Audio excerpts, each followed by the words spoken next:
हिंदवी स्वराज्य छत्रपती शिवाजी महाराजांनी निर्माण केलेलं हिंदवी स्वराज्य, रयतेसाठी निर्माण केलेलं रयतेचं राज्य, जिथं रयतेच्या भाजीच्या गेटालाही हात न लावण्याची ताकीद खुद शिवाजी महाराजांनी दिली होती, जिथं लहान मोठा गरीब श्रीमंत प्रत्येक माणूस हा समान होता, प्रजा सुखाने नांदत होती आणि स्त्री ही देवाऱ्यातील देवता होती.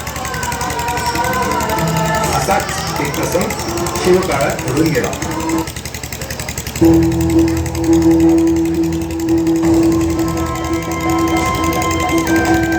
महाराज, एक आनंदाची बातमी सांगायची होती.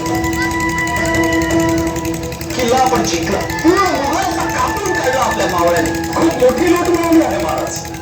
बाहेर हत्तीच्या हत्ती उभ्या आहेत सगळे लूट घेऊन, आणि त्या सगळ्यातील मौल्यवान चीज तुमच्या समोर पेश करतो महाराज.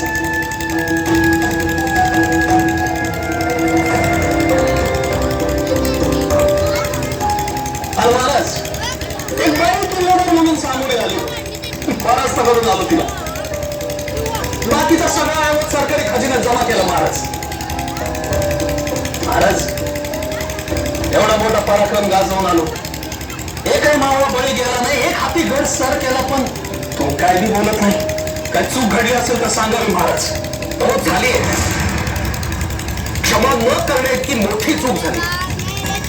खरं तर अपराध घडला तुमच्या हातून.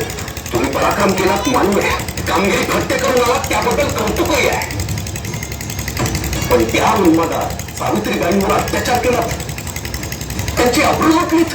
अहो महाराज, दुश्मनाची स्त्री होती ती, शेवटपर्यंत किल्ला लढवत राहील. सामोपचारानं बोलू म्हणून खलिता पाठवला तर उत्तर दिलं नाही तिनं, आणि म्हणून तुम्ही त्यांच्यावर हात टाकला. महाराज, दुश्मनांना आपला असाच जरा बसायला पाहिजे, आणि दुश्मनांच्या स्त्रीला तर अशी अक्कल घडलीच पाहिजे. सखुजी, स्वतःच्या पाशवी कृत्याचं समर्थन करताना लाज कशी वाटत नाही तुम्हाला? परस्त्री माते समान ही संतांनी दिलेली शिकवण विसरलात तुम्ही? स्वराज्यात प्रत्येक स्त्रीचं रक्षण झालंच पाहिजे हा आम्ही दिलेला आदेशही विसरलात तुम्ही? महाराज, महाराज, महाराज, माफी असावी. विजयाच्या उन्मताने मी वाहून गेलो, विचार बुद्धी नष्ट झाल्यासारखं लागलो महाराज. या घेताला माफ करा महाराज. नाही सखुजी, अशा कृत्यांना आम्ही पाठीशी घालणं शक्य नाही. भाऊसाहेबांच्या शिकवणीचा तो अपमान करेल. सखुजी, आपण या मातीतली माणसं आहोत, म्हणून किंवा क्रूर अपमान नव्हे.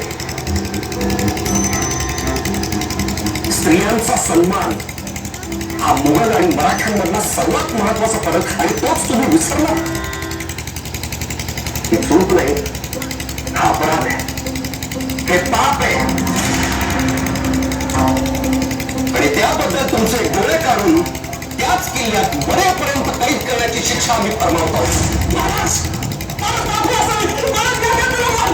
स्वराज्यात आया बहिणींच्या आबरूची जास्त चाड नाही, तो गुन्हेगार आणि शिक्षेस पात्र. हे स्वराज्यातल्या सर्वांनी ध्यानात घ्यावे. माफ करा ना महाराज, महाराज, महाराज, मला माफ करा ना महाराज, महाराज, माफी असावी.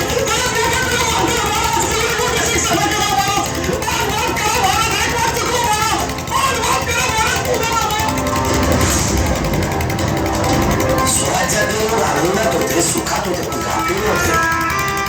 आपल्याला कधीही हातातल्या नांगर टाकून तलवार घेऊन लढायला जावं लागू शकतं याची जाणीव आहे. तसं करण्याची त्याची तयारी सुद्धा होती. एका प्रेरणेने भारला समाज होता, तेव्हा हा देश अनेक छोट्या मोठ्या पडल्या संस्थानात राज्यात विखुरला होता.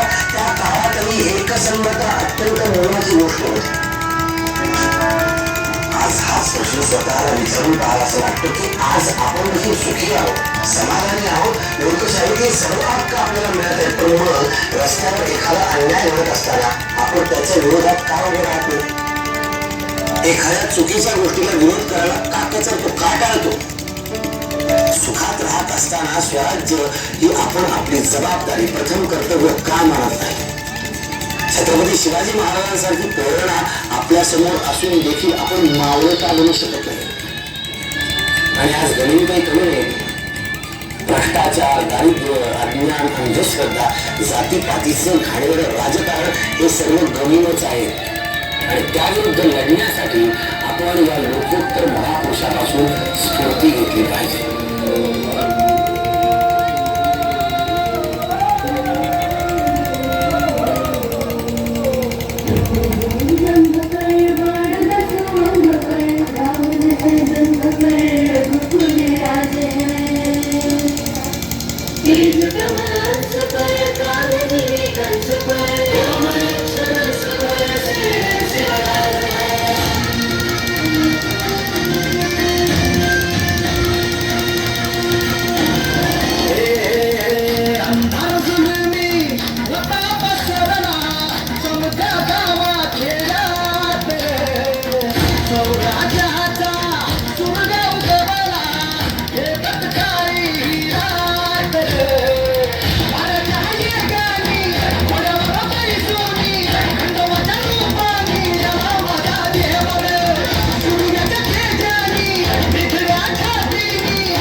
माझ्या मनामध्ये शिववासना